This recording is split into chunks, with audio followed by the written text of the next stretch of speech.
Contribution upon cell into 100।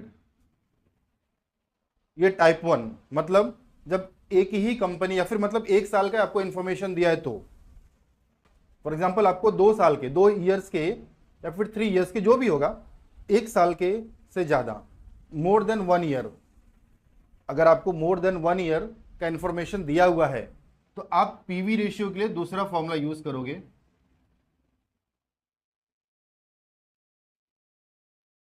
Change in profit upon change in sale into 100। Number 2, break even point in unit. पहले मैं unit की बात करूंगा।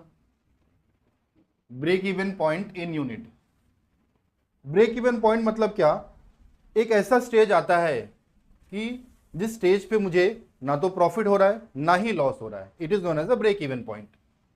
अगर वो यूनिट में बोला है तो बेटा उसका फॉर्मूला होगा fixed cost upon contribution per unit. अगर उसने पूछा हुआ है कि break even point in rupees, तो आप क्या फॉर्मूला यूज करोगे? Fixed cost upon PV ratio. Fixed cost कभी भी चेंज नहीं होता बेटा, आप गुड्स का प्रोडक्शन करो या फिर ना करो। फॉर एग्जांपल रेंट, आपकी कंपनी रेंट पे है, पूरे 1 महीने की लाइट चली गई, प्रोडक्शन हुआ नहीं, क्या आप कंपनी का रेंट पे नहीं करोगे? डेफिनेटली पे करना पड़ेगा। That is fixed cost. Number 3,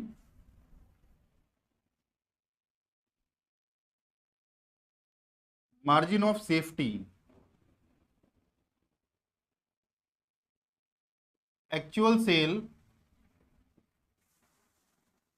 minus break even point sale. और एक फॉर्मूला है बेटा प्रॉफिट अपॉन पीवी रेशियो। और बाकी जो भी फॉर्मूला होगा वो मैं आपको क्वेश्चन के टाइम पे समझाऊंगा। बस इसी के बेस पे आपको सॉल्व करना है। सेल में से वेरिएबल कॉस्ट माइनस करोगे तो आपको कंट्रीब्यूशन मिल जाएगा, कंट्रीब्यूशन में आप वेरिएबल कॉस्ट ऐड करोगे, सेल मिल जाएगा, कंट्रीब्यूशन में से आप फिक्स्ड कॉस्ट माइनस करोगे, प्रॉफिट मिल जाएगा, प्रॉफिट में आप फिक्स्ड कॉस्ट ऐड करोगे